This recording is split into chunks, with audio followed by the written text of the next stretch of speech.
పెట్టావేంట్రా ఈ దుకాణం? ఈ రోజైనా రాజాగారి దర్శనం అయిందా? బహుమానం ఇచ్చారేంట్రా?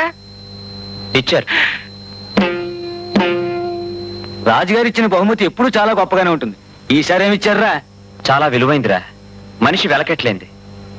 ఇదిగా నీ పైత్యానికి మేము ఇక్కడ ఉక్కిరి బిక్కిరి అయితే వస్తున్నాం కానీ అదేదో చూపించరా త్వరగా. అది ఎవ్వరికీ చూపించను, వివరాలు అడిగినా చెప్పను. బహుమానం అంటే అదేమన్నా చద్దను అనుకున్నావేంటి? నువ్వు అక్కడే బొక్కేయడానికి మాకు వాటాలుంటాయి. అతిగా పేలకు, అది నా సొంతం అంతే.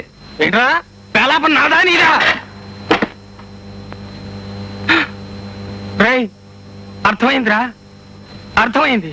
డబ్బు మొత్తం నువ్వు ఒక్కడివి కొట్టేసి జుత్తు కత్తిరించుకుని రే నీ పథకం అర్థమైందిరా. నిన్ను ఏం చేస్తావు? నన్ను ఈ జట్టు నుంచి వెలేయిస్తావు అంతేనా? ఆ నిర్ణయం నేనే తీసుకున్నాను. ఈ రోజు నుంచి నా కాలి గజ్జ కట్టను. ముందు ఆ బహుమానం అక్కడ పెట్టరా. ఆ తర్వాత నువ్వు కాలి గజ్జ కట్టకపోయినా నీ ఒంటి మీద బట్ట కట్టకపోయినా నాకే అభ్యంతరం లేదు. రేయ్ నిన్ను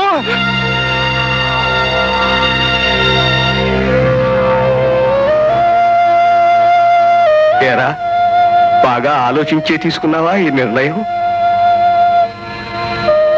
నువ్వు ఇలా నానిస్తే కాదు వీడిని అసలు. చాలా గొప్పవాడివిరా.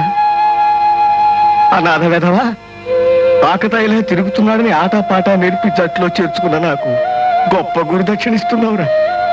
చాలా సంతోషంగా ఉందిరా. కడుపు నిండిపోయింది నీ సత్కారానికి. అందరితోనూ మా రాజుగాడికి తిక్క కోపం తప్ప మనసు మంచి గంధం లాంటిది. బ్రతుకు తెరువు బొత్తిగా తెలియని సన్నాసి మా మా పిల్లనిచ్చి వాడిని ఇంటి వాడిని చేయాలని చెప్పి సంబరపడిపోయేవాడినిరా.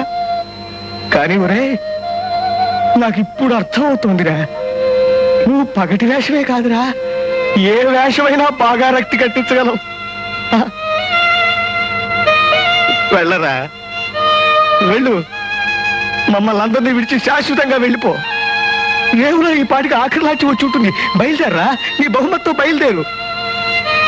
నా అని మురిసిపోవటం, అబ్బే కాదని ఆడవటం. ఈ వయసులో సరైన శిక్ష వేశావురా ముసలాడికి. వెళ్ళరా.